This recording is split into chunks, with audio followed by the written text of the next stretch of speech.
morning internet, and welcome to another one of my videos.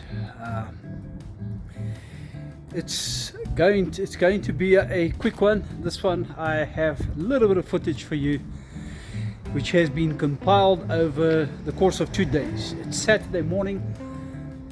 The weather seems fine. There's a bit of cloud. I would call it 3/8, 4/8 if you're a pilot. What's it, ceiling? I don't know, 6,000 feet. Pretty high clouds, so certainly no rain. But this video will include a number of things, namely relating to the VFR. For those of you that have watched my last video, you'll have noticed that I did just over 1,000 odd Ks with her recently, and I've taken the panniers off. As you can see, I want to ride without panniers this time, and I've got a bit of info that I'd like to convey and bring across before I move on and go and have a breakfast at the Rand airport. Those of you that are familiar with my channel will know exactly what that is. But this to say, and by the way, for the newcomers, welcome to this channel. I try and bring as much content as possible concerning motorcycles and motorcycling. My VFR, which I've acquired recently, I've been wanting this motorcycle for a number of years. It's just, as I said, come from a long trip, and this has given me the impressions and the information that I needed to know, particularly concerning the triangle position of the zoom out position of the of your leg position, your knees to foot pegs and seat, and then of course to the handlebars, which was a little disconcerting initially because compared to the CBF, this one you do lean a little apologies for that, you do lean a little bit more forward. It's a bit of a sportier position, and for touring that's not necessarily a good thing. On the other hand, she was pretty comfortable and as a whole behaved well. On the way back, we always try and rush the trip, and as a result you end up doing a lot more miles sitting on the saddle, and that can become a little uncomfortable on most bikes. Needless to say, I was sitting on one cheek and then the other, and so alternating cheeks all the way back. Motorcycles will always be motorcycles, so the only advice I can give you for long distance traveling will be to stop as often as you can. I think 200, 300 Ks, unless you reach your boots and you've got special seats on, the best gear available to mankind, sorry, trying to remain as politically correct as possible, so that if this channel one day goes places, they don't have a place to pick me from. Anyway, off I go, and hopefully I'll have some exciting footage to bring you tomorrow. I'll be off to the Windscreen again.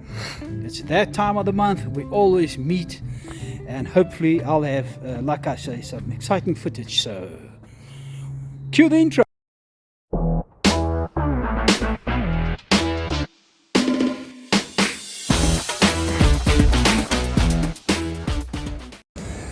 So I've arrived at the Harvard Cafe. It's one of the first clients, perhaps second. Let me turn the camera around, and the day is still pretty miffy, not the coolest of days, but I know the weather is going to clear. It's about 15-14 degrees when I left, and some training pilots over there like I used to do. I used to fly out of this place. Got my Piper Arrow, Turbo Arrow, PA28 RT201T. That's where I got my rating from. But this to say, and going back to the motorcycle, I have something to say about the excuse me, my chest's a little stuffed today, about the windscreen. It's not as efficient, believe it or not, as the CBF. I will try and include some pictures that will depict that and explain why it is that the CBF's windscreen was more effective than the VFR's. But what I can say, after 1,000 k's of long distance traveling, the wind protection on the CBF, believe it or not, was better than the VFRs. So there's something that I thought I'd make notice of. But in the meantime, let me take care of this. It's time for a good cuppa and a nice buffet. So I'll get back to you in a moment. So I'm back at the house, and the only developments I can discuss about are, after having had the breakfast that you saw me have, was that I had the opportunity to do some intense labor, and that included not just giving it a wash, but doing what I'm good at, which is detailing. Now the chain has been cleaned. For some of you, cleaning a chain, it's part of maintenance. For others, it's just washing it. I don't, how can I describe this? This is not something anybody likes to do. The fortunate ones get to have it done by the mechanics.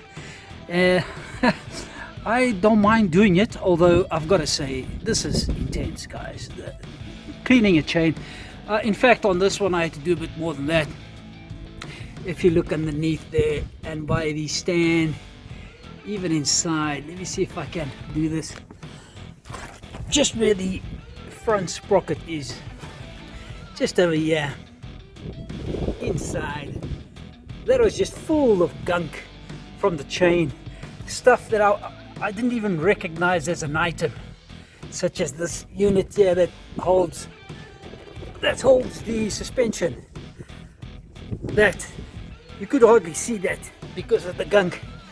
So that's what I mean by detailing. I mean, detailing is never a finished job.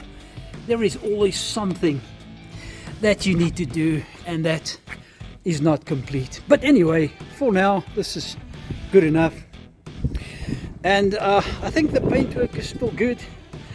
And as somebody said on the channel, and I agree with, the more you wash, the worse it is, because you're applying chemicals to not just the paintwork, but everything else. Rims, plastics, the metals, the windscreen, everything. So wash your bike as little as possible.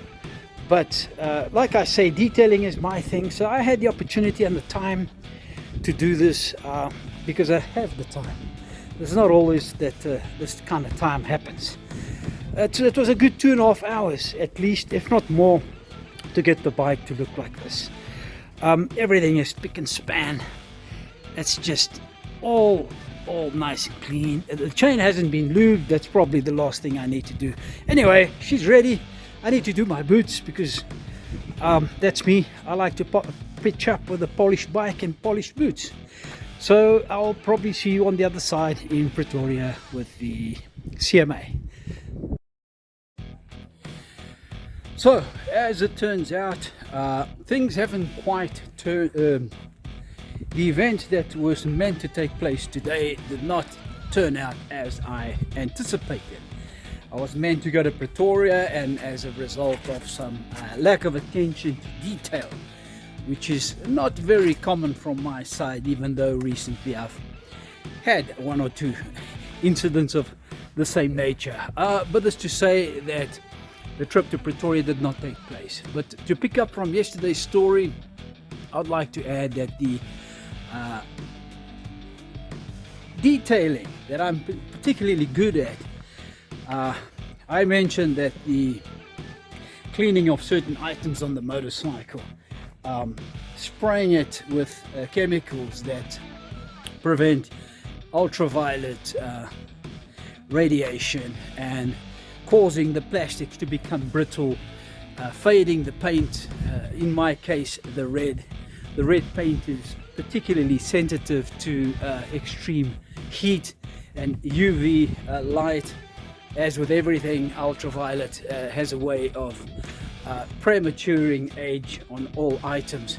I'm talking about metal as well, so the paintwork on a car or a motorcycle will deteriorate with time, and for some reason the red color is particularly sensitive to that radiation. But every aspect, every detail, every screw, every little item on the motorcycle, if you look carefully and pay attention, the exhaust, the areas around the suspension, brackets, rubbers, seals, and all else that pertains to the vehicle, to the motorcycle, it does tend to acquire and accumulate dust, oil, and gunk, as I mentioned on the previous video. And as a result, the motorcycle starts looking its age.